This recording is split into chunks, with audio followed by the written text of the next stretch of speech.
আসসালামু আলাইকুম। আশা করি সবাই ভালো আছেন। আমি সাইফুদ্দিন অপূর্ব। গত কয়েকদিন আগে আমার একটা ভিডিও ভাইরাল হয়েছে। সেখানে আমি এক পর্যায়ে সেনাবাহিনীদের বিরুদ্ধে অভিযোগ করেছি ল্যাপটপ চুরির। এখানে আমার একটা মিসআন্ডারস্ট্যান্ডিং হয়ে গেছে। এটা সংসদ ভবন থেকে লুট হয়েছে এই ল্যাপটপটা। তো লুট হওয়ার পর একজন সেনাবাহিনী সদস্য দেখেছিলেন।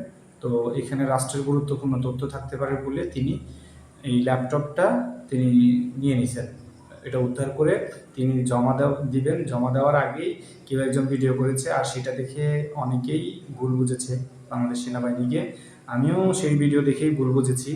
তো আমি যখন তথ্য যাচাই করে জানতে পেরেছি যে এটা সেনাবাহিনী আসলে চুরি করেনি, এটা চুরি হওয়া ল্যাপটপ উদ্ধার করে এটা দেওয়া হয়েছিল।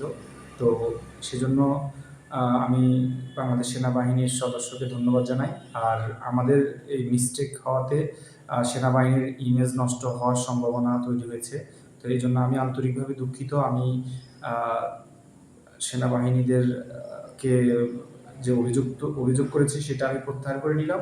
আমার যে বক্তব্যে আমি বলেছিলাম যে সেনাবাহিনী ল্যাপটপ চুরি করেছে, আসলে আমি এই জন্য আমার বক্তব্যটা তুলে নিলাম। আমি আন্তরিকভাবে দুঃখিত।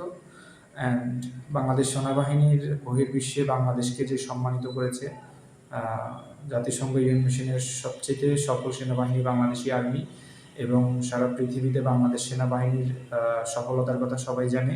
সেয়েরা লিওনে বাংলাদেশ সেনাবাহিনীর সম্মানে তাদের রাষ্ট্রীয় ভাষা বাংলা করেছে। তো বাংলাদেশ সেনাবাহিনীর অবদান এই জাতি কখনো ভুলবে না। আমি নিজেও তাদেরকে শ্রদ্ধা করি, ভালোবাসি। তো সেনাবাহিনীর সদস্যদেরকে বলবো, আপনারা আমার বক্তব্যে বা আমার কথায় কষ্ট পেয়ে থাকলে আমাকে ক্ষমা করবেন। আমি আসলে এটা বুঝে বলিনি, আমি ভুল বুঝেছিলাম। সেজন্য আমি আন্তরিকভাবে দুঃখিত। আমাকে ক্ষমা করবেন। আসসালামু আলাইকুম।